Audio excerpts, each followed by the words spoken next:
प्रभु के नाम की स्तुति हो। ഈ ഒരു പ്രഭാതത്തില് നമുക്ക് ദൈവത്തെ സ്തുതിക്കുവാൻ തക്കവണ്ണം നമുക്ക് ഒരുമിച്ചായിരിക്കാൻ തക്കവണ്ണം ആ, ദൈവം നമുക്ക് കൃപ ചെയ്തു. അതിന് മുഖാന്തരമായ തോമസൻ പാസ്റ്ററോടുള്ളതായ നന്ദി അറിയിക്കുന്നു. आज सवेरे हम सबको मिलकर आने के लिए ऐसे एक संगति मिलने के लिए प्रभु ने अनुग्रह दिया, इसलिए मैं प्रभु का धन्यवाद करता हूं। और उसके कारण जो प्रभु के दास पास्टर थॉमसन का जो इस मीटिंग है, इसीलिए भी मैं प्रभु के दास को धन्यवाद देता हूं। വിശുദ്ധ യോഹന്നാന്റെ സുവിശേഷം 12-ാം അധ്യായം 20-21 വാക്യങ്ങൾ വായിക്കുന്നു. प्रेरित यूहन्ना के सुसमाचार वाक्य 12-ന്റെ 20-21. उसके 12 अध्याय उसके 20 और 21 आयतों को हम पढ़ेंगे। പെരുന്നാളിൽ നമസ്കരിപ്പാൻ വന്നവരിൽ ചില യവനന്മാർ ഉണ്ടായിരുന്നു. ഇവർ ഗലീലയിലെ ബെത്സയിദക്കാരനായ ഫിലിപ്പോസിന്റെ അടുക്കൽ ചെന്ന് അവനോട്, യജമാനനെ, ഞങ്ങൾക്ക് യേശുവിനെ കാണുവാൻ താല്പര്യമുണ്ട് എന്ന് അപേക്ഷിച്ചു. जो लोग उस पर्व में आराधना करने आए थे उनमें से कुछ यूनानी थे। उन्होंने गलील के बेतसैदा के रहने वाले फिलिप्पुस के पास आकर उससे विनती की, श्रीमान, हम यीशु से भेंट करना चाहते हैं। അവിടെ യെരുശലേമിൽ പെരുന്നാളിന് കൂടുന്നതിന് വേണ്ടി ആ, വന്നതായ നാനാജാതി ദേശക്കാരായിട്ടുള്ളതായ ആളുകൾ അവിടെ വന്നിരുന്നു. അക്കൂട്ടത്തില് യവനന്മാരായ ആളുകളും വന്നിരുന്നു.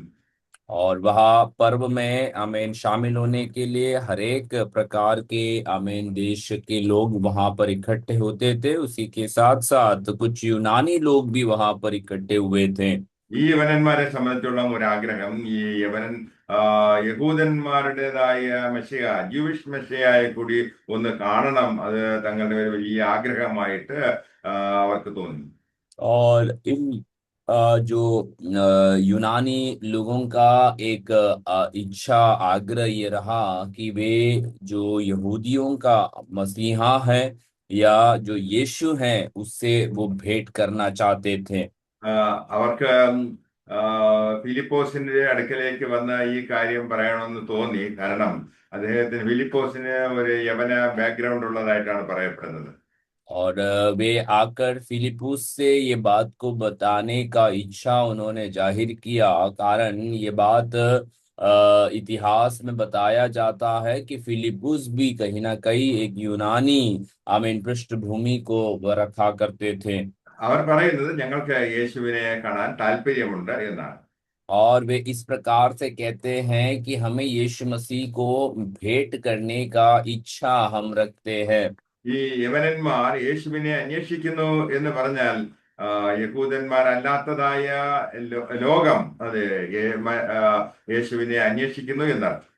और जब यूनानी लोग यीशु मसीह को ढूंढते हैं या देखना चाहते हैं, उसका अर्थ इतना ही है कि जो यहूदी ना होते हुए जो बाहरी लोग हैं वे भी यीशु को ढूंढते हैं, यीशु को चाह रहे हैं। യേശു പലപ്പോഴും പറയാറുണ്ട്, എന്റെ നാഴിക വന്നിട്ടില്ല എന്ന്. और यीशु मसीह कई बार ये बात को बोलते हुए हम सुनते हैं कि मेरा समय अभी तक आया नहीं है। ആ, യഹൂദന്മാർ അല്ലാത്തതായ ആളുകൾക്ക് യേശുവിനെ കാണുവാൻ, യേശുവിനെ കേൾക്കുവാൻ, യേശുവിന്റെ വചനം ഗ്രഹിക്കുവാൻ താല്പര്യമുണ്ട് എന്ന് മുന്നോട്ട് വന്നപ്പോൾ യേശുവിന് മനസ്സിലായി തന്റെ നാഴിക വന്നിരിക്കുന്നു എന്ന്. और जब यहूदी ना होते हुए बाहरी लोग जब यीशु मसीह को मिलने के लिए इच्छा कर रहे हैं, यीशु मसीह को भेंट करना चाहते हैं, ये बात को जब यीशु को सुनाई हुआ तो यीशु ये बात समझ रहा था कि उसी का समय अब निकट आ पहुंचा है। ആ, ആ, ദൈവ തന്റെ ക്രൂശ് മരണത്തിലൂടെ ദൈവനാമത്തെ മഹത്വപ്പെടുത്തുവാൻ സമയമായി എന്ന് യേശുവിന് ബോധ്യമായി. समय निकट आने का जो सारांश इतना ही है कि यीशु मसीह अपने क्रूस की मृत्यु के द्वारा पिता ने जो कार्य को उसको सौंपा था उसे पूर्ति करने का समय निकट आया है। തന്റെ ക്രൂശ് മരണത്തിലൂടെ ഉണ്ടാകുവാൻ പോകുന്നതായ ആ കൊയ്ത്ത് അതിനുള്ള സമയമായി എന്ന് യേശുവിന് ബോധ്യമായി. और उसी की क्रूस की मृत्यु के द्वारा होने वाला जो कटनी का समय जो है वो निकट आ पहुंचा है, ये यीशु मसीह अपने आप में समझ रहा था। ലോകമെമ്പാടും നിന്നും ഒരു വലിയൊരു കൊയ്ത്ത് ഉണ്ടാകുവാൻ പോകുന്നതിന്റെ സൂചനയായിട്ട് യേശു അതിനെ മനസ്സിലാക്കി. और दुनिया भर के लोगों में आमीन एक बड़ी कटनी का समय आ पहुंचा है, ये एक सूचना यीशु मसीह इस बातों से समझ रहा था। ഈ ഗ്രീക്ക് ആം, വ്യക്തികളുടേതായ വരവ് അത് ഒരു വലിയ സൂചനയായിരുന്നു. വലിയ കൊയ്ത്തിന്റെ ആരവമാണ് അതിൽ കാണുവാൻ കഴിഞ്ഞത്. और ये यूनानी लोगों का ढूंढ कर आना, ये एक बड़ी अपने आप में एक संकेत था कि एक बड़ी कटनी का समय निकट आ पहुंचा है। സുവിശേഷം ലോകത്തിന്റെ 4 ദിക്കിലേക്കും പരക്കുവാൻ പോകുന്നു എന്ന് യേശുവിന് മനസ്സിലായി. और सुसमाचार दुनिया के सारे कोनों में फैलने फैलने के लिए है, फैलने के समय आया है, ये बात यीशु मसीह अपने आप में समझ रहा था। ക്രൂശിങ്കൽ തന്റെ ജീവൻ അർപ്പിക്കുവാനുള്ളതായ ആ, അത് ആ നാഴിക വന്നിരിക്കുന്നു എന്ന് യേശു മനസ്സിലാക്കി. और क्रूस के निकट अपने जीवन को अर्पण करने का समय आ पहुंचा है, ये इन बातों से यीशु समझ रहा था। ആ, താൻ ക്രൂശിൽ മരിക്കേണ്ടത് പാപികളുടേതായ രക്ഷയ്ക്ക് ആവശ്യമായിരുന്നു. और यीशु मसीह का क्रूस पर मरना पापियों का उद्धार के लिए आवश्यक रहा था। പാപത്തിന് വേണ്ടി പരിഹാരം ഉണ്ടാക്കുവാൻ തക്കവണ്ണം സകലരുടെയും ലോകത്തിന്റെ പാപത്തെ ചുമക്കുന്ന കുഞ്ഞാടായിട്ട് യേശുക്രിസ്തുവിനെ ചിത്രീകരിക്കുന്നു. और पापियों का उद्धारकर्ता के रूप में दुनिया के लिए एक मेमना हमारे लिए दिया गया है। इस संकेत में यीशु मसीह के बारे में वचन हमें बताते हैं। യേശുക്രിസ്തുവും അതിന് തയ്യാറാകാതെ തന്റെ ജീവൻ സംരക്ഷിക്കുന്നതിന് വേണ്ടി ശ്രമിച്ചിരുന്നു എങ്കിൽ തന്റെ ഉദ്ദേശം നിറവേറ്റപ്പെടുകയില്ലായിരുന്നു. और यदि यीशु मसीह इस कारण से, इस बात के लिए यदि अपने आप को तैयार नहीं करते और अपने जीवन को सुरक्षित रखने की कोशिश वो करता, तो इन बातें वहां पर दिखाई नहीं देते। ഫിലിപ്പോസ് യവനന്മാരുടെ വരവിനെ കുറിച്ച് യേശുവിനോട് പറഞ്ഞപ്പോൾ യേശു ഇങ്ങനെ പറഞ്ഞു, മനുഷ്യപുത്രൻ തേജസ്കരിക്കപ്പെടുവാനുള്ള നാഴിക വന്നിരിക്കുന്നു എന്ന്. फिलिप्पुस जब अमीन इस प्रकार की बातों को अमीन खास करके यूनानी लोग उसी को खोज करने की बातों को जब बताया, तो यीशु मसीह कहता है कि मेरा समय जो है अब निकट आ पहुंचा है। യേശുവിനെയും അവരെ ഓർമ്മിപ്പിച്ചത് ഒരു കർഷകന്റെ കൈവശമുള്ളതായ ആ ഗോതമ്പ് മണിയും അത് വിതയ്ക്കുവാൻ തയ്യാറാകുന്നില്ല എങ്കിൽ അത് അങ്ങനെ തന്നെ ഇരിക്കും എന്ന് പറഞ്ഞു. और यीशु मसीह वहां पर ये बात को हमें बताते हैं कि एक अमीन खेती के अमीन जो उदाहरण को लेकर यीशु मसीह कहता है, यदि अमीन एक किसान अपने हाथ में जो गेहूं के दाने हैं उसे अमीन उस जमीन पर बोने के लिए यदि वो तैयार नहीं होते हैं, तो वो कटनी को काट नहीं पाएगा। കർഷകൻ വിത്ത് വിതയ്ക്കാൻ തയ്യാറാകുന്നില്ല എങ്കിൽ ആ ഗോതമ്പ് മണിയും നിലത്ത് വീണ് ചാകുന്നില്ല. അതുകൊണ്ട് അതിന് ഫലം പുറപ്പെടുവിക്കുവാൻ കഴിയുകയില്ല. और यदि वो किसान जो है, यदि उस गेहूं के दाने को अमीन उस जमीन में बोने के लिए वो तैयार नहीं होते हैं, तो वो उधर अमीन वहां पर अंकुरित होकर अनेक फलों को ले नहीं ला पाएंगे, कटनी के लिए वो तैयार नहीं कर पाएंगे। इन बातों को वहां पर यीशु बताता है। നിലത്ത് വിതയ്ക്കുമ്പോൾ ഗോതമ്പ് മണി ചാകുന്നു, അങ്ങനെ വളരെ വിളവുണ്ടാകും. और जब अमीन गेहूं के दाने को जमीन में बोया जाता है, तो वो वहां मरकर अनेक अमीन उपज को वहां से वो अमीन प्रकट करता है। ये यीशु मसीह यहाँ पर बताते हैं। യേശു ഇങ്ങനെ പറഞ്ഞു, തന്റെ ജീവനെ സ്നേഹിക്കുന്നവൻ അതിനെ കളയും എന്ന്. और यीशु मसीह ऐसा भी कहता है, जो अपने प्राण को बचाने की कोशिश करता है वो उसको खोएगा। ഇഹലോകത്തിൽ തന്റെ തന്റെ ജീവനെ പകയ്ക്കുന്നവൻ അതിനെ നിത്യജീവനായി സൂക്ഷിക്കും. परंतु इस जगत में अपने प्राण को अप्रिय जो जानता है, वो अनंत जीवन के लिए उसकी रक्षा करेगा। അപ്പം യേശുക്രിസ്തുവിടെ അർത്ഥമാക്കുന്നത് നമ്മുടെ ജീവിതത്തിൽ ഉള്ളതായ നമ്മുടെ താല്പര്യങ്ങൾ, നമ്മുടെ ആഗ്രഹങ്ങൾ എല്ലാം ക്രിസ്തുവിന്റെ ആ, ക്രിസ്തുവിന് ഏറ്റവും ആ, എന്താണ് പ്രാധാന്യം കൊടുക്കുക എന്നുള്ളതാണ്. ക്രിസ്തുവിനും ക്രിസ്തുവിന്റെ വചനത്തിനും ഏറ്റവും പ്രാധാന്യം കൊടുക്കുക, നമ്മുടെ സ്വാർത്ഥ താല്പര്യങ്ങൾ മാറ്റിവെക്കുക എന്ന് യേശു ഇതിലൂടെ അർത്ഥമാക്കുന്നു.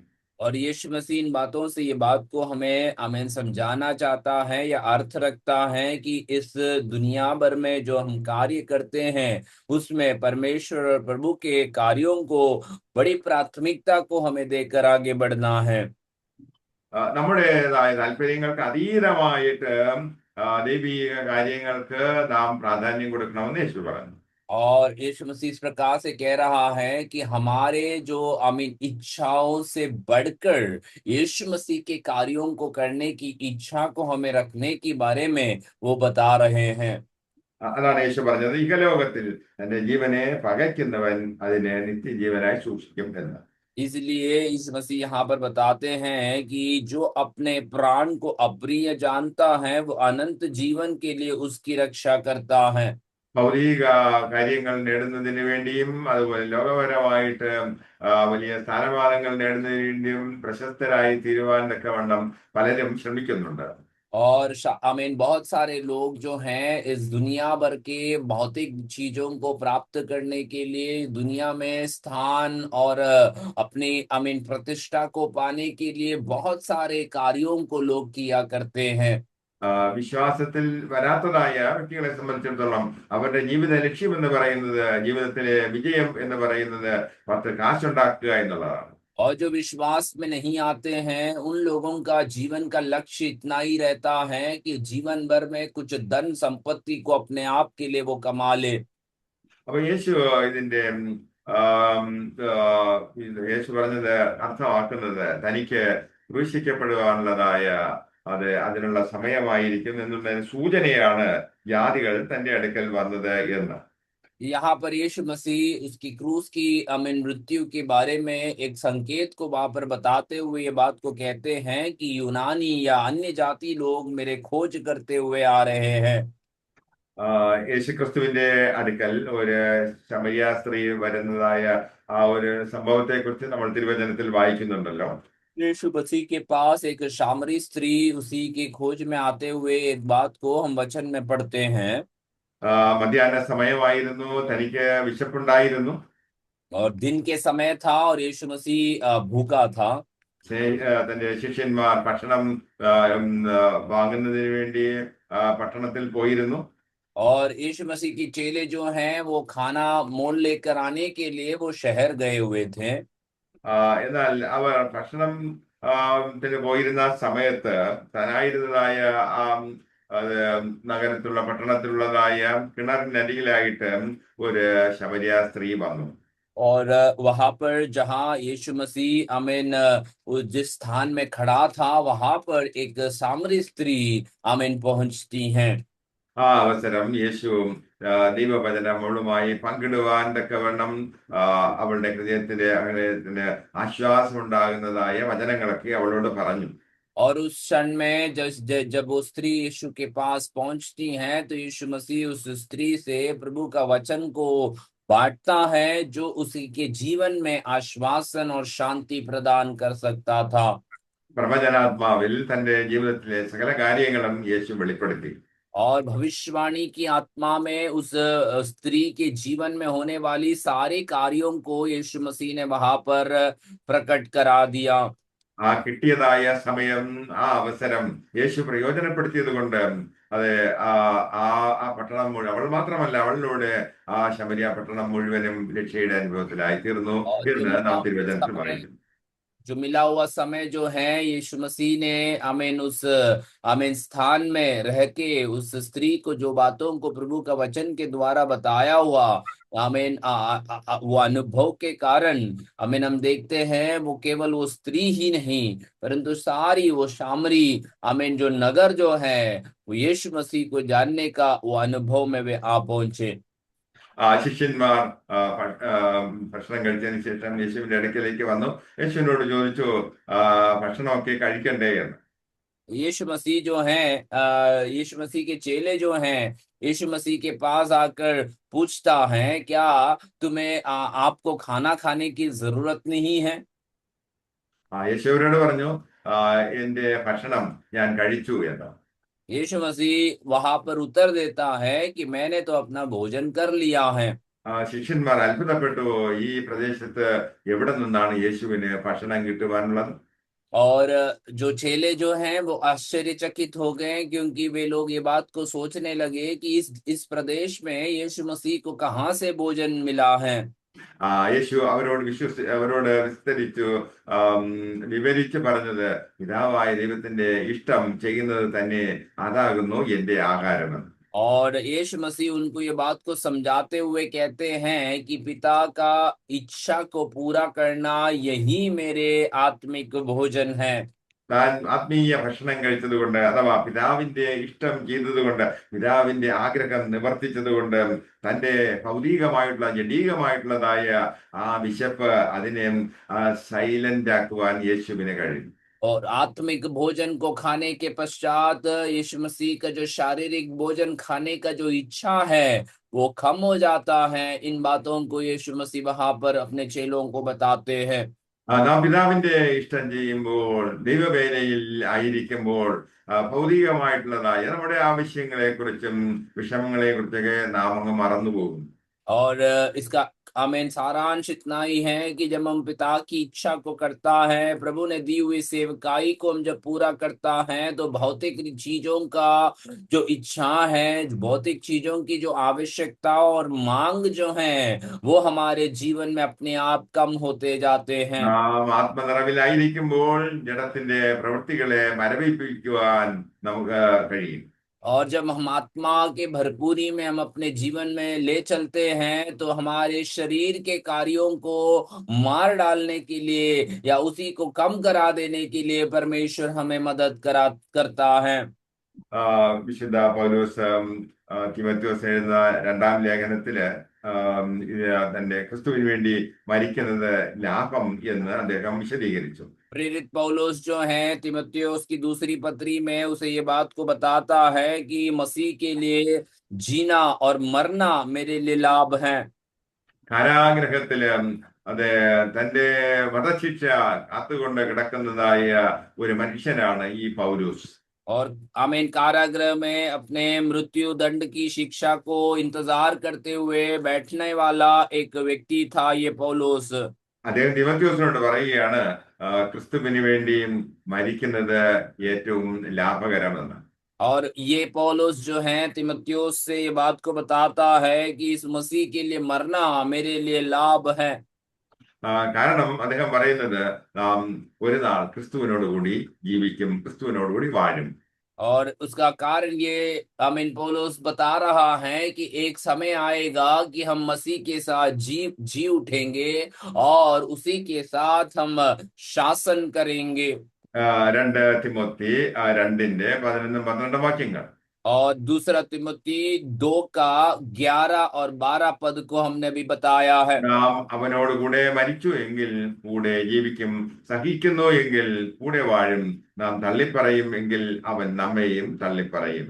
यह बात सत्य है कि यदि हम उसके साथ मर गए तो उसके साथ जिएंगे भी, यदि हम धीरज से सहते रहेंगे तो उसके साथ राज्य भी करेंगे, यदि हम उसका इनकार करेंगे तो वह भी हमारा इनकार करेगा। അപ്പോ നമ്മുടെ നാം യേശുവിനെ കർത്താവ് നിശ്ചിതമായിട്ട് സ്വീകരിക്കുന്നു. അതിനുശേഷം നാം വിശ്വാസ സ്നാനം കൈക്കൊള്ളുന്നു. അതിന്റെ അർത്ഥം നാം നമ്മുടെ പഴയ മനുഷ്യനെ ഉരിഞ്ഞു കളഞ്ഞ് ഒരു പുതിയ മനുഷ്യനെ സ്വീകരിക്കുന്നു എന്നാണ് അതിന്റെ അർത്ഥം. जब हम यीशु मसीह को अपने जीवन में उद्धारकर्ता के रूप में स्वीकार करते हैं और उसी की आज्ञाओं का पालन करते हैं, तो उसका अर्थ इतना ही है कि हमने अपने पुराने मनुष्यत्व को उतार देते हैं और यीशु मसीह को हम अपने जीवन में पहन लेते हैं। അങ്ങനെയുള്ളതായ വ്യക്തികളെ സംബന്ധിച്ചിടത്തോളം അവർക്ക് ജീവന്റെ പുതുക്കത്തിൽ നടക്കുവാൻ കഴിയും. और ऐसे लोगों को संबंधित देखा जाए तो वे अपने जीवन में एक नया अनुभव में दिन प्रतिदिन वो बढ़ते रहते हैं। അവരുടെ ആഗ്രഹങ്ങളും അഭിലാഷങ്ങളും ദൈവാനുസൃതമായിരിക്കും. और उनकी जीवन की इच्छा और अभिलाषाएं जो हैं वो परमेश्वर के हित के अनुसार और प्रभु के आज्ञा को पालन करने वाले होंगे। അവരൊരു പുതിയ മനുഷ്യനായി തീരുന്നു. और वे लोग जो हैं अमेन एक नए सृष्टि बनकर बदल जाते हैं। എന്നാൽ ക്രിസ്തുവിന് വേണ്ടി മരിക്കുവാൻ തയ്യാറാകുന്ന വ്യക്തികളെ സംബന്ധിച്ചിടത്തോളം അവർ മരണാനന്തരം ദൈവത്തോടുകൂടെ വാഴും. और यीशु मसीह के लिए मरने के लिए जो अपने जीवन को समर्पित करते हैं उन्हीं के जीवन संबंधित ये बात को हम देखते हैं कि वो मृत्यु के पश्चात वो परमेश्वर के साथ राज्य करने वाले ठहरेंगे। ഇവിടെ രാവിലെ മരണത്തെ കുറിച്ചൊക്കെയാണ് പറയുന്നത്. അതുകൊണ്ട് എല്ലാവർക്കും അത് പിന്നെ സന്തോഷമാണെന്ന് തോന്നുന്നില്ല. और आज सुबह मरने के बारे में अपने आप को मारने के बारे में मैं कह रहा हूं, इसलिए शायद ऐसा लगता है कि आप लोगों के चेहरे में कोई खुशी दिखाई नहीं देता है। ഈ ലോകത്തെ ജീവിതത്തിന് ഗ്യാരണ്ടി ഇല്ല. എത്ര നാൾ ജീവിക്കുമെന്ന് ആർക്കും പറയുവാൻ കഴിയില്ല. इस दुनिया के जीवन में हमें कोई गारंटी नहीं ले सकते हैं कि हम कितने साल इस दुनिया में जीने वाले हैं। അപ്പൊ ദൈവത്തിന്റെ വചനം മാത്രമാണ് നിലനിൽക്കുന്നത്. और इसलिए याद रखना है कि परमेश्वर का वचन ही है जो हमेशा स्थिर रहता है। അതുകൊണ്ട് വളരെ ശ്രദ്ധയോടുകൂടി ഈ വചനങ്ങൾ കേൾക്കുക. इसलिए बड़े ध्यान पूर्वक इन वचनों को सुनने के लिए हम कोशिश करना है। ഇപ്പൊ മരണാനന്തരം ഒരു വിശുദ്ധനെ സംബന്ധിച്ചോളം അവൻ ദൈവത്തോടു കൂടെ ആയിരിക്കും, ദൈവത്തോടു കൂടെ വാഴുന്നവനായിരിക്കും. और एक मृत्यु के पश्चात एक पवित्र व्यक्ति या एक भक्त का जीवन का कार्य इस प्रकार से है कि वो यीशु मसीह का साथ रहता है और यीशु मसीह के साथ राज्य भी करता है। ആ പഴയ മനുഷ്യനെ ഉരിഞ്ഞു കളഞ്ഞതിന് ശേഷം പുതിയ മനുഷ്യനെ സ്വീകരിക്കുന്നതായ വ്യക്തിയുടെ ജീവിതം വളരെ വ്യത്യസ്തമായിരിക്കും. और जो व्यक्ति अपने पुराने मनुष्यत्व को उतार कर यीशु मसीह को अपने जीवन में पहन लेता है उसी के जीवन में एक विशेषता का अनुभव दिखाई देता है। നാം ഇവിടെ പറയുന്നത് ഡിസൈപ്പിൾഷിപ്പിനെ കുറിച്ചാണ്, ശിഷ്യത്വത്തെ കുറിച്ചാണ് പറയുന്നത്. हम प्रभु का वचन यहाँ पर हमें बताता है कि चेलापन के बारे में और चेलापन क्या होता है इसी के बारे में वो सिखाता है। സാൽവേഷൻ നമ്മെ സംബന്ധിച്ചിടത്തോളം സൗജന്യമായി കിട്ടുന്നതാണ്. എന്നാൽ ശിഷ്യത്വത്തിന് വില കൊടുക്കേണ്ടി വരും. और हमारे संबंधित हम ये बात को देखते हैं कि उद्धार जो है हमें मुफ्त मिला है, परंतु चेलापन के लिए हमें मूल्य चुकाना होगा। യേശു പറഞ്ഞത് വിശ്വാസികളെ വാർത്തെടുക്കുവാനല്ല, മറിച്ച് ശിഷ്യന്മാരെ വാർത്തെടുക്കുവാനാണ് യേശു പറഞ്ഞത്. और यीशु मसीह इन बातों को इसलिए बताया क्योंकि वो ये नहीं चाहता है कि विश्वासियों को निर्माण करे, परंतु वो अपने चेलों को बनाए। ये इसलिए इन बातों को यीशु कहता है। ഒരു ശിഷ്യനെ സംബന്ധിച്ചിടത്തോളം അവൻ പല കാര്യങ്ങളും വർജിക്കേണ്ടിയിരിക്കും. और एक चेले के संबंधित यदि बात को हम समझे तो वो बहुत सारी चीजों को अपने जीवन में वर्जित करना जरूरी होता है। ദൈവവചനത്തിന് അനുസരണമായിട്ട് അവന്റെ ജീവിതത്തെ അവൻ ഡിസിപ്ലിൻ ചെയ്യേണ്ടത് ആവശ്യമായിരിക്കുന്നു. प्रभु का वचन के अनुसार अपने जीवन को अनुशासन के मार्ग में लाना उसी के लिए अनिवार्य रहता है।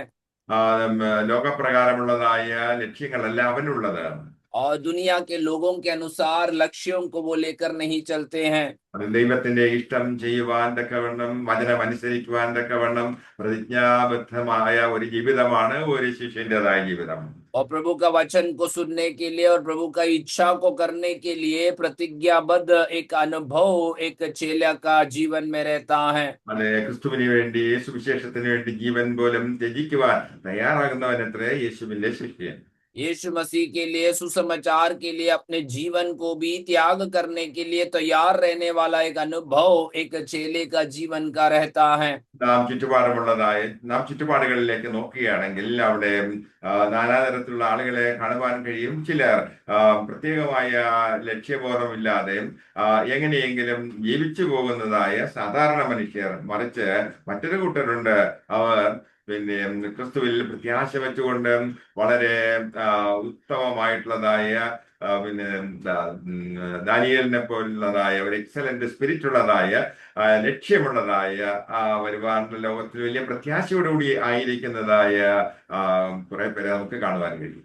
और दुनिया भर में हम लोगों को जब देखते हैं तो एक झुंड लोग इस प्रकार से रहते हैं कि उनके जीवन में उन्हें कोई लक्ष्य नहीं है। वे यूं ही अपने जीवन को काटते हुए अनुभवों को हम हमें देख पाते हैं। बस दूसरे जगह में हम हमें कोई कई ऐसे झुंड के लोगों को भी देखते हैं जो लक्ष्य के साथ अपने जीवन को जीते हैं। इतना ही नहीं, वो आमीन प्रेज द लॉर्ड अपने जीवन में आमीन परमेश्वर के उन आज्ञाओं का पालन करते हुए परमेश्वर को प्रसन्न करने वाला जीवन को और एक उत्तम आत्मा को रखने वाले, जिस प्रकार से डैनियल का जीवन में रहा, ऐसे अनुभवों को रखने वाले लोग भी रहते हैं।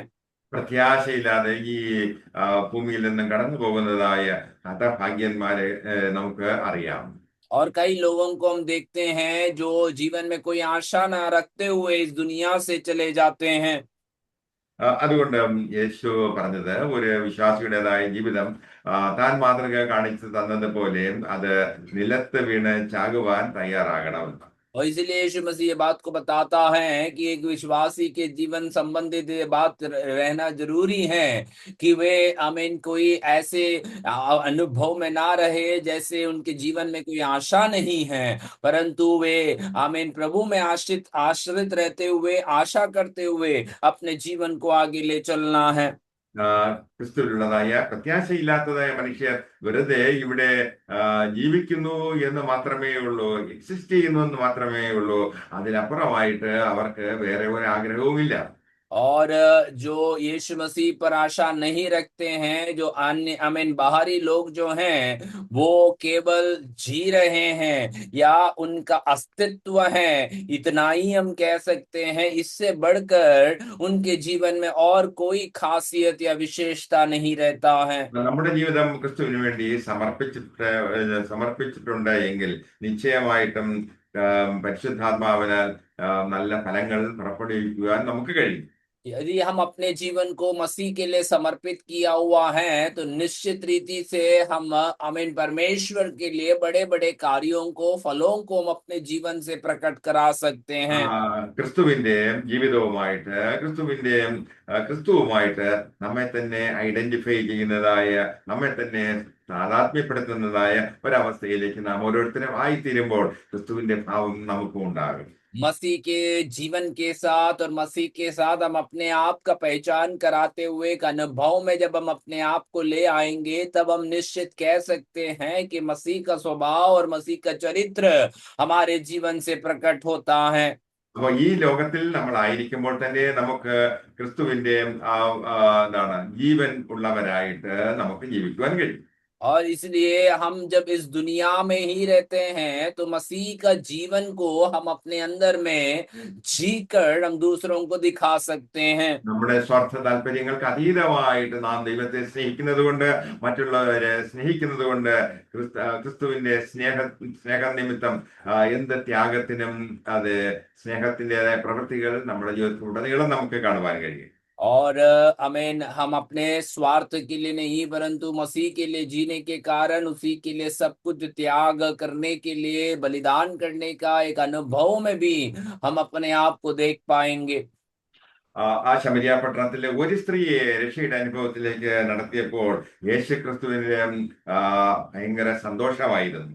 और उस नगर में से एक स्त्री को जब यीशु मसीह उस उद्धार के मार्ग में ले आया तो यीशु मसीह से संबंधित यदि बात को पूछे तो वो बहुत खुश था, आनंदित रहा। വചനത്തിൽ നാം വായിക്കുന്നത്, നമ്മൾ നിമിത്തം ഒരു വ്യക്തി മാനസാന്തരപ്പെടുകയാണെങ്കിൽ സ്വർഗത്തിൽ വലിയ സെലിബ്രേഷൻ ആണ് എന്നാണ്. वचन ये बात को बताते हैं कि यदि एक पापी मन फिराते हैं तो स्वर्ग उसी के लिए आनंदित होता है। അപ്പോസ്തലനായ പൗലോസ് തിമോഥെയോസിനോട് പറയുന്നത് തന്റെ മരണം വരെയും യേശു ക്രിസ്തുവിനെ സാക്ഷിക്കുക എന്നാണ്. और प्रेरित पौलुस इसलिए इस बात को बताते हैं कि अपने मृत्यु तक यीशु मसीह के लिए गवाह ठहरने के लिए वो सलाह देता है। ക്രിസ്തുവിന് വേണ്ടി മരിക്കുന്നത് ഏറ്റവും ലാഭകരമാണ് പൗലോസ് പറഞ്ഞു. पौलुस ये बात को बताते हैं कि मसीह के लिए मरना ये मेरे जीवन में बड़ी लाभ की बात है। ഈ ലോകത്തിൽ നമുക്ക് ഒരു പുതിയ അത് ആത്മാവിന്റെ ആ ഒരു സഹായത്താൽ ഒരു പുതുമയുള്ളതായ ജീവിതം പുതുക്കമുള്ള ജീവിതം നയിക്കുവാൻ കഴിയും. അത് മാത്രമല്ല, നിത്യതയിൽ നാം യുഗായുഗം ദൈവത്തോടും ദൈവമക്കളോടും കൂടെ വാഴുവാനുള്ള ഭാഗ്യമാണ് നമുക്ക് ലഭിക്കുന്നത്. इस दुनिया के संबंधित मसीह के साथ जीने के लिए और मसीह के साथ इस दुनिया के बाद राज्य करने के लिए एक सौभाग्य प्रभु हमें देता है। നാം യേശുവിനെ തള്ളിപ്പറയുമെങ്കിൽ അവൻ നമ്മെയും തള്ളിപ്പറയും. यदि हम यीशु मसीह को आमीन त्याग देते हैं, टुकरा देते हैं, तो आमीन वचन कहता है वो भी हमें त्याग देगा। പല ആളുകളും ലോകപ്രകാരമുള്ളതായ നന്മകൾ നേടുവാൻ തക്കവണ്ണം യേശുവിനെ തള്ളിപ്പറയാറ്. യേശുവുമായിട്ട് എനിക്കൊരു യാതൊരു ബന്ധവുമില്ല, ഞാൻ ക്രിസ്ത്യാനിയെ അല്ല എന്ന് പലരും പറയുന്നു. कई लोग अपने इस दुनिया में अमीन रहने वाले समय में अमीन दुनिया की जो मोह माया के अनुसार उन चीजों को प्राप्त कराने के लिए वो यीशु मसीह को त्यागने वाले बात को वो कह देते हैं। അപ്പോൾ നമുക്ക് ഒരു ചോദ്യമുണ്ട്. എന്താണ് പത്രോസിനെ കുറിച്ച് പറയുമ്പോൾ അവൻ യേശുവിനെ 3 പ്രാവശ്യം തള്ളിപ്പറഞ്ഞവനാണല്ലോ എന്ന്. तब हम एक सवाल आपस में पूछ सकते हैं, तो ऐसा है तो पतरस से संबंधित यदि हम बात को करें तो पतरस ने तो 3 बार यीशु मसीह को त्याग दिया था। പക്ഷേ പത്രോസിനെ സംബന്ധിച്ചിടത്തോളം അത് വളരെ മൊമെന്ററി ആയിട്ടുള്ളതായ നൈമിഷികമായിട്ട് അവന്റെ ജീവിതത്തിൽ വന്നുപോയ ഒരു ബലഹീനതയായിരുന്നു അത്. लेकिन पतरस के बारे में यदि हम देखेंगे तो पतरस के जीवन में उस समय में आया हुआ एक क्षण भर का एक त्यागने का अनुभव था। അപ്പോ അവൻ തള്ളിപ്പറഞ്ഞു, യേശുവിനെ തള്ളിപ്പറഞ്ഞുവെങ്കിലും പെട്ടെന്ന് തന്നെ അവൻ അതിനെ ഓർത്ത് അതീവ ദുഃഖത്തിലായിരുന്നു. पर एक बार उसने यीशु मसीह को त्याग तो दिया, परंतु अगले ही पल में वचन बताता है कि वो बाहर जाकर बहुत फूट फूट कर रोने लगा। उस बात के प्रति वो खेदित मन को रखता था। അതുകൊണ്ട് ഏതെങ്കിലും കുറ്റബോധത്തിന്റെ അവസ്ഥയിൽ നാം ആയിരിക്കുന്നു എങ്കിൽ അത് ക്രിസ്തുവിന്റെ അടുക്കലേക്ക് കടന്നു ചെല്ലുകയാണെങ്കിൽ 2 കരവും നീട്ടി യേശു നമ്മെ പത്രോസിനെ പോലെ സ്വീകരിക്കും.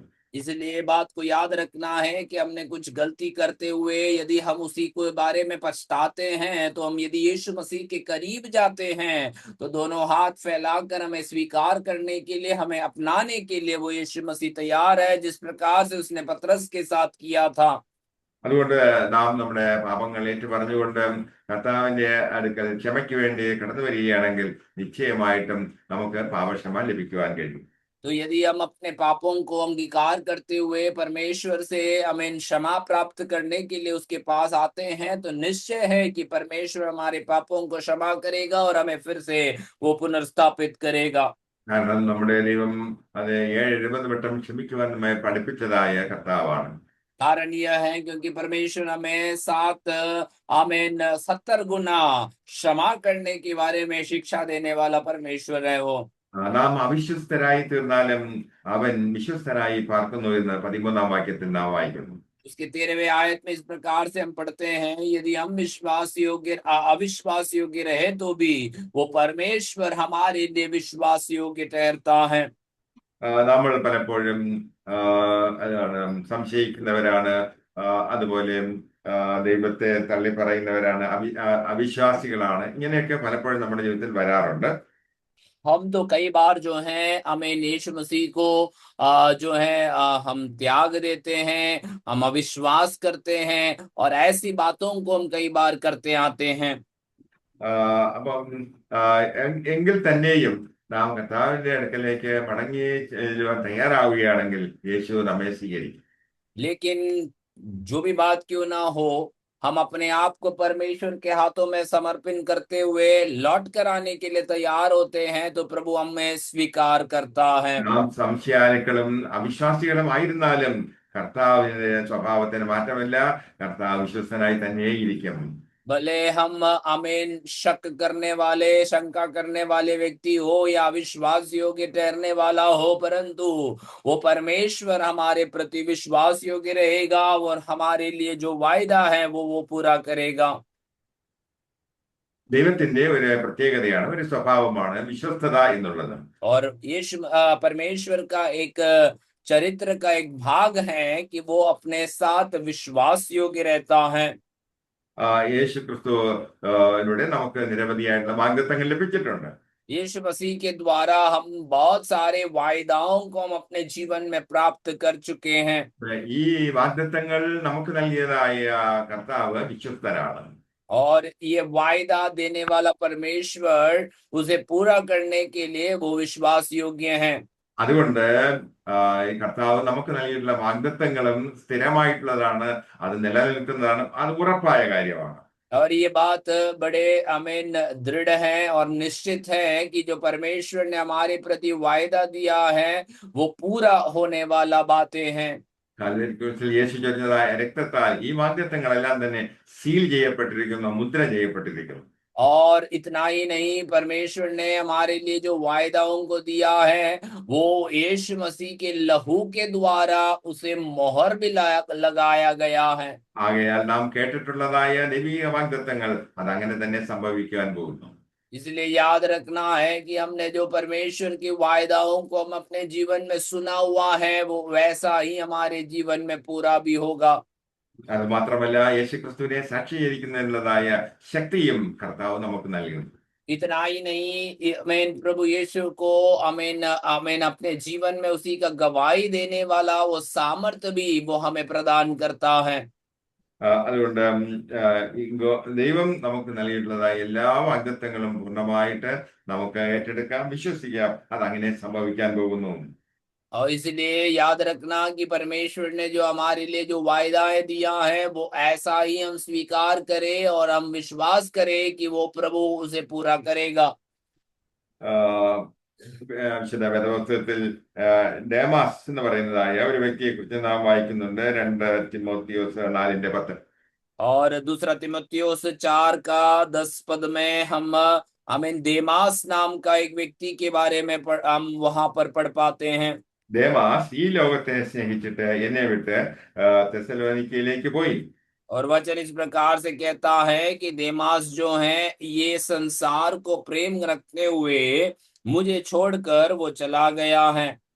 ഈ ഈ ദേമാസിനെ കുറിച്ച് പറയുമ്പോൾ അവൻ ഈ പൗലോസിന്റെ ആദ്യകാല ശുശ്രൂഷയിലെ ഒരു പങ്കാളിയായിരുന്നു. और ये देमास के बारे में यदि हम बोले तो पौलोस के पहली आमीन समयों में जो आमीन वो सेवा कार्यों को कर रहा था उस समय में पौलोस के साथ आमीन सेवा किया हुआ एक व्यक्ति था ये। ദേവാസ് പൗലോസിന്റെ മിനിസ്ട്രിയിലെ ഒരു പാർട്ട്ണർ ആയിരുന്നു. और देमास इतना ही नहीं, साधारण एक व्यक्ति नहीं था, पौलोस की सेवकाई के साथ काम करने वाला एक सहकर्मी भी था वो। തന്റെ ആദ്യകാല മിനിസ്ട്രിയില് പൗലോസ് തന്നോടൊപ്പം സഞ്ചരിച്ചിരുന്നു. अपने शुरुआती सेवकाइयों के समय में पौलोस के साथ कई बार ये व्यक्ति यात्रा भी किया हुआ है। താൻ ആദ്യമായിട്ട് കാരാഗ്രഹത്തിൽ അടയ്ക്കപ്പെട്ടപ്പോൾ തന്റെ വിശ്വസ്തനായിട്ടുള്ളതായ ഒരു സ്നേഹിതനായിരുന്നു ഈ ദേമാസ്. और इतना ही नहीं, आमीन, जब पहली बार जब पौलोस आमीन कारागृह में बंद हुआ था तब अपने विश्वास योग्य दासों में से एक व्यक्ति था ये देमास। എന്നാൽ പൗലോസ് പറയുന്നത് തന്റെ ഒന്നാം പ്രതിവാദത്തിൽ അത് തനിക്ക് തുണയായിട്ട് തന്റെ സ്നേഹിതന്മാർ ആരെയും കണ്ടില്ല, ദേമാസിനെയും കണ്ടില്ല. अब पौलोस आगे बताता है कि जब उसका पहली विस्तार किया गया था उस समय में उनके कोई भी मित्र उनके साथ नहीं रहे, साथ में देमास ने भी उसे छोड़ दिया। ന്യായവിസ്താര സഭയില് തന്റെ സാക്ഷ്യം പറയുകയും യേശുവിനെ കുറിച്ച് തനിക്ക് പറയുവാനുള്ള കാര്യങ്ങൾ പ്രസ്താവിക്കുന്നതിനും അവസരം കിട്ടി. और न्यायालय में यीशु के बारे में गवाही देने के लिए और अपनी गवाहियों को उनके सामने रखने के लिए पौलोस को वहां पर अवसर दिया गया था। തന്റെ ഒന്നാം പ്രതിവാദത്തിൽ ആരും തനിക്ക് തുണ നിന്നില്ല. पहली जो उसकी सभा थी उसी में कोई भी उसका संग नहीं बैठा। പൗലോസ് പറയുകയാണ്, എങ്കിലും എല്ലാവരും എന്നെ കൈവിട്ടു, എങ്കിലും കർത്താവ് എനിക്ക് തുണ നിന്നു, പ്രസംഗം എന്നെ കൊണ്ട് നിവർത്തിപ്പാനും ഇടയായി തീർന്നു. पौलोस लेकिन ये बात को कहता है, चाहे सभी लोग ने मुझे त्याग दिया परंतु परमेश्वर मेरा साथ रहा और मेरे सेवकाइयों को और उन प्रचारों को करने के लिए प्रभु ने मुझे मदद किया। ഈ ന്യായവിസ്താരത്തില് തനിക്ക് എതിരായിട്ടുള്ള വിധി വരികയാണെങ്കിൽ താൻ സിംഹക്കൂട്ടിലേക്ക് എറിയപ്പെടുന്നത് ഒരു സാഹചര്യമാണ്. അത്രയും ഭയാനകമായ ഒരു സിറ്റുവേഷനാണ് തനിക്ക് നേരിടേണ്ടിയിരിക്കുന്നത്. आमीन। यदि उस न्याय आमीनालय के सामने जो है, यदि उसका वाद विवाद जो है वो आमीन हार जाते हैं, तो आमीन पौलुस को उसके प्रति जो दंड की आज्ञा जो है वो उसे सिंहों के मांद में डाल देंगे और उसका वहां पर अंत हो सकता था। ആ പ്രതിസന്ധി ഘട്ടത്തിൽ തനിക്ക് ആശ്വാസം പകരുവാൻ, തനിക്ക് വേണ്ടി പ്രാർത്ഥിക്കുവാൻ, തന്നെ പ്രോത്സാഹിപ്പിക്കുവാൻ തക്കവണ്ണം തന്റെ സഹശുശ്രൂഷകന്മാർ ആരുമില്ലായിരുന്നത് തനിക്ക് വളരെ വേദനയുണ്ടാക്കി എന്ന് പൗലോസ് പറയുന്നു. और ऐसे मुश्किल की घड़ी में उसी को आश्वासन देने के लिए, उसी के लिए प्रार्थना करने के लिए, उसके साथ खड़ा रहने के लिए कोई भी आमीन साथी सेवक नहीं रहा। इन बात के दुख को पौलुस वहां पर बताते हैं। നാം കഷ്ടതയിലും ഞെരുക്കങ്ങളിലും കൂടെ കടന്നു പോകുമ്പോൾ നമ്മുടെയും ജീവിതങ്ങളില് നാം നമ്മുടെ സ്നേഹിതന്മാരും ബന്ധുക്കളും അത് നാം പ്രതീക്ഷ അർപ്പിച്ചിരുന്നതായ ആരും നമ്മോട് സംസാരിക്കുവാനോ നമ്മെ ഉത്സാഹിപ്പിക്കുന്നതിനോ അവിടെ കാണുകയില്ല. और हो सकता है कि हमारे जीवन में भी जब कष्ट और दुख का समय आए, तो हो सकता है कि हमने जिसके ऊपर उम्मीद रखा था, हमने जिस पे भरोसा किया था, वो लोग कोई भी हमें सहायता करने के लिए, आश्वासन की बातों को बोलने के लिए हमारे पास खड़े नहीं होंगे। പ്രാർത്ഥിക്കുന്ന നമ്മെ സംബന്ധിച്ചിടത്തോളം നമുക്ക് വ്യക്തമായിട്ട് അറിയാവുന്ന കാര്യം അത്രേ, അത്തരം സന്ദർഭങ്ങളിൽ നമ്മെ താങ്ങി നിർത്തിയത് കർത്താവാണ്. और प्रार्थना करने वाले हम लोग ये बात को अच्छी रीति से समझता है, जानता है कि मेरे लिए और आपके लिए सहायता करने वाला, मेरे और आपके जीवन में मदद पहुंचाने वाला परमेश्वर हमारा प्रभु यीशु ही है। നാനാവിധമായ പരീക്ഷകളിലൂടെ നാം കടന്നു പോകുമ്പോൾ നമുക്ക് ആശ്രയിക്കാവുന്നത് നമുക്ക് വേണ്ടി പ്രാണൻ തന്നതായ, നമ്മെ സ്നേഹിക്കുന്നതായ യേശു ക്രിസ്തുവിൽ മാത്രമാണ്. और इसीलिए नाना प्रकार की परीक्षाओं में से, पीड़ाओं में से हम होकर जाते हैं, तो हमें आसरा करने के लिए, हमें सहायता मांगने के लिए केवल एक ही एक आसरा है, वो यीशु मसीह ही है। പൗലോസ് പറയാണ്, അങ്ങനെ ഞാൻ സിംഹത്തിന്റെ വായിൽ നിന്ന് രക്ഷ പ്രാപിച്ചു. और इस प्रकार से पौलुस आगे कहता है कि ऐसे मैं सिंहों के मांद में पड़ने से प्रभु ने मुझे बचा दिया। കർത്താവ് എന്നെ സകല ദുഷ്പ്രവൃത്തിയിൽ നിന്നും വിടുവിച്ചു എന്ന് പൗലോസ് പിന്നെയും പറയുകയാണ്. पौलुस कहता है कि परमेश्वर ने मुझे हर एक प्रकार के दुष्ट के कार्यों से छुड़ा दिया है। ഒരിക്കൽ ഒരു ദൈവദാസന് ഒരു ദർശനമുണ്ടായി. താനും തന്റെ ഭാര്യയും കൂടി ഒരു പ്രത്യേക സ്ഥലത്ത് ശുശ്രൂഷയ്ക്ക് വേണ്ടി പോകുന്നതിന് തീരുമാനിച്ചു. और एक प्रभु के दास को एक समय में ऐसा एक दर्शन हुआ कि वो और उसकी पत्नी जो है एक विशेष स्थान में अब प्रभु की सेवकाई करने के लिए, जाने के लिए वे अपने आप को तैयार किए। എന്നാൽ ഈ ദേവദാസനും കുടുംബവും പുതിയ സ്ഥലത്ത് പോയി താമസിച്ച് ശുശ്രൂഷ ചെയ്ത് തുടങ്ങിയപ്പോഴേക്കും വളരെ പ്രതികൂലങ്ങൾ അവർക്ക് നേരിടേണ്ടി വന്നു. परंतु ये परमेश्वर के दास और उनके परिवार एक नया स्थान में जाकर सेवकाई करने के लिए जब उन्होंने शुरुआत किया, तो वहां पर कई प्रकार की दुख और मुश्किलों को उनको सामना करना पड़ा। ഷിയ വിഭാഗത്തിൽപ്പെട്ടതായ മുസ്ലിങ്ങൾ ധാരാളമായി തിങ്ങിപ്പാർക്കുന്ന ഒരു സ്ഥലമായിരുന്നു. शिया भाग में अमेन शामिल रहने वाले मुस्लिम भाई लोग जो है वहां पर बहुत बड़े संख्या में वहां पर रहते थे। ഒരു നാൾ രാത്രിയിൽ 3 പേരടങ്ങുന്നതായ തീവ്രവാദി സംഘം തന്റെ വീട് വളയുകയും തന്നെ അത് പിടിച്ചു കെട്ടി കൊണ്ടുപോവുകയും ചെയ്തു. और एक दिन ऐसा हुआ कि 3 लोग के एक झुंड आकर आमीन उनके घर को घेर लिया और ये प्रभु के दास को जबरदस्ती वहां से पकड़ कर लेकर चले गए। തന്റെ ഭാര്യയും കുഞ്ഞുങ്ങളും നിലവിളിച്ചുവെങ്കിലും അവർക്ക് അല്പം പോലും കരുണയുണ്ടായില്ല. उनके पत्नी और बच्चे चीख चीख कर चिल्ला रहे थे, परंतु उन्होंने उनके ऊपर थोड़ा भी दया नहीं किया। അവർ ഈ മനുഷ്യനെ പിടിച്ചു കെട്ടി കൊണ്ടുപോവുകയും അത് കൊല്ലുകയും ചെയ്തു. और उन लोगों ने इस व्यक्ति को जबरदस्ती पकड़ कर ले गए और उनको मार भी दिए। കർത്താവ് അതുകൊണ്ട് തന്റെ അവിടെയുള്ളതായ ശുശ്രൂഷ അവസാനിപ്പിക്കുവാൻ കർത്താവ് താല്പര്യമില്ലായിരുന്നു. परंतु प्रभु को, वो प्रभु के दास के वहां की सेवकाई को वहीं पर खत्म करने का इच्छा परमेश्वर ने प्रकट नहीं किया था। കർത്താവ് മറ്റൊരു ദൈവദാസന് ഒരു ദർശനം കൊടുത്തു. परमेश्वर ने ऐसा किया कि एक दूसरे प्रभु के दास को वहां पर जाने का दर्शन को दिया। അതേ സ്ഥലത്ത് അദ്ദേഹവും കുടുംബമായി ശുശ്രൂഷയ്ക്ക് വേണ്ടി പോയി. और वो प्रभु के दास भी परिवार के साथ वही स्थान में सेवकाई करने के लिए पहुंचा। ആ, അപ്പം ഈ ദേവദാസൻ ദൈവത്തിന്റെ ദർശനമനുസരിച്ചിട്ടാണ് അവിടെ വന്ന് താമസിക്കുന്നത്.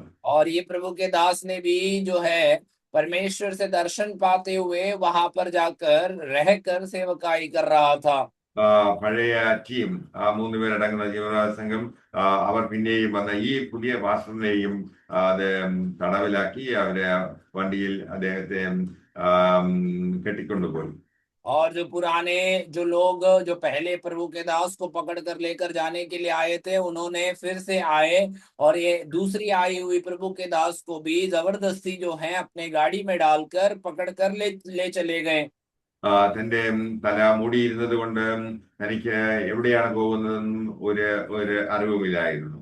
परंतु ये प्रभु के दास के आंखों को बंद कर रखे हुए थे, इसीलिए वो कहीं पर कहाँ जा रहे हैं, किस दिशा में जा रहे हैं, इनको नहीं पता था।